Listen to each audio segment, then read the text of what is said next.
Alors bonjour, bienvenue à LVA TV. Nous avons de la belle et grande visite, Monsieur Overbeck, qui est assez rare dans les médias en ce moment. Monsieur Overbeck, président des producteurs de grains du Québec, membre du conseil de l'UPA. Vous êtes président du CA du Sérum. On sait toute l'histoire qui s'est passée dans les dernières semaines autour du Sérum. Vous étiez aujourd'hui à Québec en rencontre avec le ministère de l'Environnement, donc les discussions continuent, je pense. Sur le fond, d'abord, votre lecture de toute cette affaire du sérum, avez-vous des choses à dire par rapport à ça? Êtes-vous satisfait du traitement que vous avez connu? Évidemment, là, il y a quand même une insatisfaction vis-à-vis des informations qui ont été véhiculées qui ne relèvent pas de la vérité en tant que telle là, sur l'apparition dans les différents médias, qu'ils soient papier ou électroniques, au cours des 12-13 derniers mois, en ce qui concerne le rôle joué par les membres du conseil d'administration du CERAM vis-à-vis de la vulgarisation des différents projets de recherche qui sont exécutés au sein du CERAM. Vous niez le fait qu'il y a eu de l'influence de l'industrie privée sur le sérum, en fait. Ce que Radio-Canada a dit ou ce que plusieurs médias ont repris, en fait. Bien, qu'est-ce que quelques médias ont rapporté sur l'influence des administrateurs ou de certains administrateurs dans la vulgarisation des projets de recherche là, ne relève pas de la vérité. Il faut être capable de comprendre de façon sereine le rôle joué par les représentants des producteurs de grains au sein des activités du CERAM et au sein du conseil d'administration du CERAM. Au sein des activités du CERAM, les producteurs de grains, collectivement, on investit quand même plusieurs centaines de milliers de dollars annuellement pour s'assurer que les chercheurs aient accès à un ensemble de ressources qui leur sont disponibles afin de s'assurer qu'ils puissent travailler et exécuter les mandats de recherche qu'ils reçoivent de la part des donneurs d'ouvrages, qui sont là, généralement des ministères ou autres activités dans un intérêt qui est public. Et le rôle des producteurs de grains, c'est de s'assurer que le travail de recherche se fait et dès que la recherche est complétée, s'assurer que cette recherche-là est mise sur la place publique et de façon assurée qu'elle soit vulgarisée auprès des producteurs agricoles et aussi auprès de leurs conseillers. On investit de l'argent sur une base annuelle dans les activités du CERAM pour améliorer le niveau de connaissance des agriculteurs et de leurs conseillers. Mais là, vous présentez le sérum d'une certaine neutralité, en fait. Puis on sait qu'actuellement, les choses se sont polarisées beaucoup parce que bon, tout est parti de l'affaire Louis Robert, son congédiement. Puis là, on dirait qu'on a polarisé. Il y aurait, dans les médias généralistes, il y a le bon Louis Robert et le méchant Christian Overbeck. Est-ce que c'est réducteur, ça? Bien, c'est extrêmement réducteur. Puis comme je vous l'expliquais tantôt, le méchant Christian, bien, ces gens-là devraient s'expliquer sur la place publique pourquoi ils m'ont accolé cet élément-là.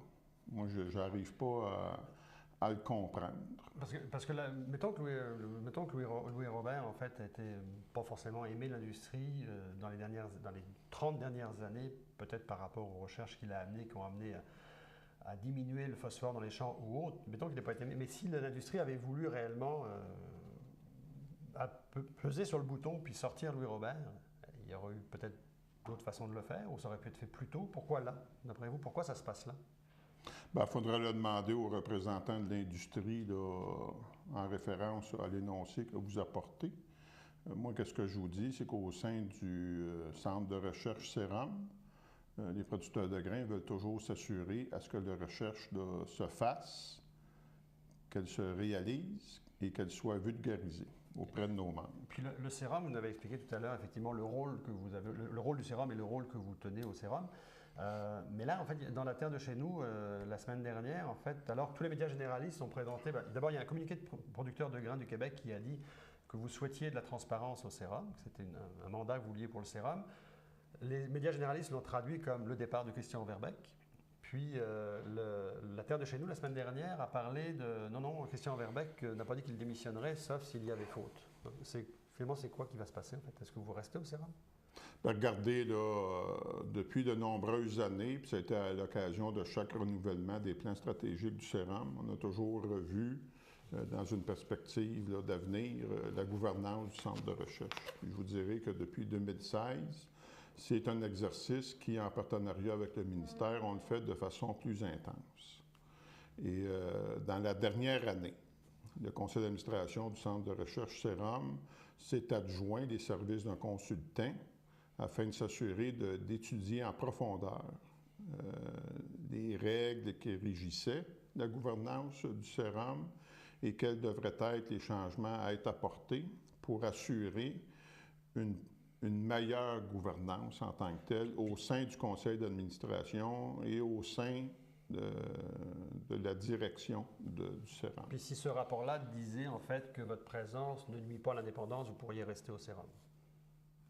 Bien, dans les recommandations qui sont issues de la chaire, en tant que telle, en ce qui concerne le rôle d'indépendance, c'est que la chaire recommandait qu'au niveau des officiers, la moitié des officiers devraient provenir d'administrateurs indépendants.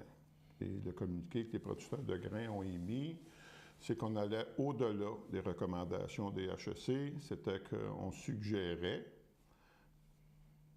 devant le ministère à ce que les 4 officiers, ces 4 postes-là, devraient être occupés par des administrateurs dits indépendants. C'est un des éléments qu'on a proposé aux gens du ministère pour essayer de convenir d'une meilleure gouvernance. Okay. Mais les HEC, d'aucune façon, avaient induit que le président des producteurs de grains amenait un élément d'inconfort au sein du conseil d'administration du CERAM. Donc votre avenir au CERAM n'est pas complètement fermé encore, selon ce qui va se passer au mois d'avril, je pense, c'est ça? Bien, on a des discussions à avoir au sein du conseil d'administration avec l'aide des consultants qui entourent les membres du conseil d'administration pour apporter des changements, les meilleurs changements pour une meilleure gouvernance. Je pense que dans l'histoire du CERAM, il n'y a jamais eu d'erreurs grossières en ce qui concerne les activités de gouvernance au sein du CERAM. C'est juste qu'on veut les améliorer. C'est comme dans un mariage, là. Il faut toujours s'améliorer. Il y a toujours place à la perfectibilité.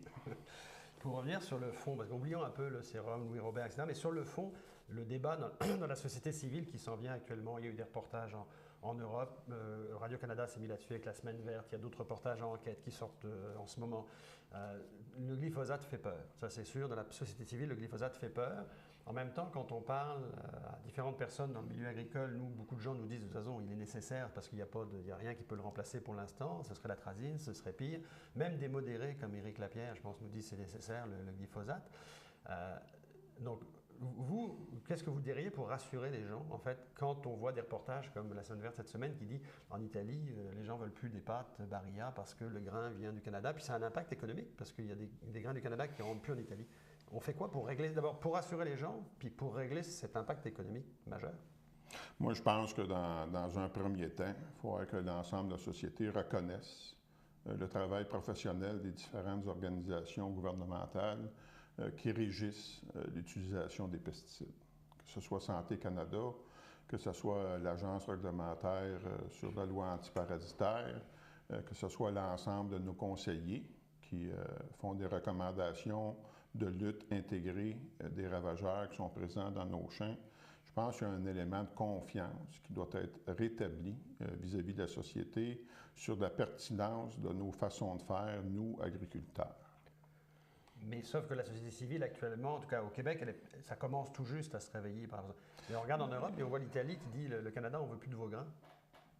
Oui, parce qu'il faut comprendre aussi le contexte politique des producteurs de blé italiens dans cet élément-là et aussi être capable de comprendre quelles sont les attentes au niveau des consommateurs ou des transformateurs. C'est pas parce qu'un produit est permis qu'on est dans l'obligation de l'utiliser. Puis on peut prendre ici en exemple, sur le territoire québécois, l'ensemble des différentes niches, puis on peut prendre là, de façon plus particulière la niche des produits biologiques. même s'il y a un ensemble de produits, de façons de faire qui sont reconnus comme étant pas nuisibles à la santé humaine, en ce qui concerne la production biologique, les pesticides de synthèse ne sont pas admis en tant que tels. De façon, je dirais, générale, elles ne sont pas admises, elles ne sont pas... c'est pas une pratique qui est reconnue pour répondre aux critères de ce marché-là. Quel qu'on soit là, comme type de producteur, on se doit d'avoir toujours un premier souci de connaître quelles sont les caractéristiques recherchées des produits qu'on veut mettre en marché vis-à-vis de nos consommateurs. Et heureusement, on a quand même un ensemble de types de consommateurs. Donc, différentes façons de faire qu'on peut utiliser sur nos entreprises pour répondre à une demande qui est diversifiée. Et si on veut cibler certains types de marchés, il faut ajuster nos pratiques culturelles ou ajuster l'utilisation des intrants qu'on va mettre auprès de nos cultures pour que ça respecte le cahier de charges qui a été évoqué par nos consommateurs de grains. Sur des sujets agricoles aussi, peut-être un peu plus généralistes, votre relation avec le ministre Lamontagne, je ne sais pas si vous pouvez nous en parler, où ça se situe. Vous avez vu que le ministre Lamontagne, il a une grande ouverture actuellement sur l'ensemble des acteurs du monde agricole, même vers l'Union paysanne, puisqu'il était le premier ministre de l'Agriculture à se rendre au congrès de l'Union paysanne. Il y a eu le déraillement sur les ayatollahs de l'environnement, semble-t-il, mais au-delà de ça, sur le fond, il a quand même surtout soutenu son intérêt pour un certain type de nouvelle agriculture. Vous entendez ça aussi, ou il y a de la place pour tout le monde, ou non? Bien, comme je viens de vous le dire, là, en tant que représentant de l'ensemble des producteurs de grains, nous, on veut s'assurer à ce que les producteurs soient bien outillés, suffisamment outillés pour être capables de répondre aux différents besoins des marchés qui sont différents. Et on ne peut pas faire juste une seule sorte d'agriculture ou une seule sorte de produit parce qu'on n'a pas un marché qui est unique. On a un marché qui est diversifié, qui donne la chance aux producteurs de grains de faire des rotations, d'appliquer différentes méthodes culturelles pour obtenir des récoltes en quantité suffisante, en qualité, afin de répondre aux critères là, qui sont recherchés par nos clients. Que ce travail-là se fasse de façon diversifiée, je pense que c'est un plus pour l'agriculture en termes de production de grains. Puis une dernière question un petit peu plus personnelle. Vous êtes membre du conseil de l'UPA, membre du conseil de l'UPA. Marcel Groslot est là depuis plusieurs années. Il y a des élections qui s'en viennent bientôt. L'année qui vient de se passer dans le secteur laitier n'a pas été la plus mirobolante à cause des différentes ententes. Ça fait longtemps qu'il n'y a pas eu de compétition à l'UPA. Est-ce que vous visez une présidence à l'UPA un jour? Est-ce que ça se pourrait, un débat vers une marche vers la présidence pour vous? Y pensez-vous? Pour moi? Oui. Alors, je pensais que vous faisiez de l'humour. Non, je pense pas. Si ce n'est pas vous, est-ce qu'il va y avoir un débat cette année pour la présidence, selon vous, ou cette année, Marcel Groslot reprend la place? Bien, regardez, on est en février 2019. La période électorale là, va se clore en décembre 2019. Il y a un ensemble d'éléments qui peuvent survenir là, au cours de l'année. Moi, je pense qu'il faut faire abstraction des éléments que vous faites référence en ce qui concerne la campagne électorale.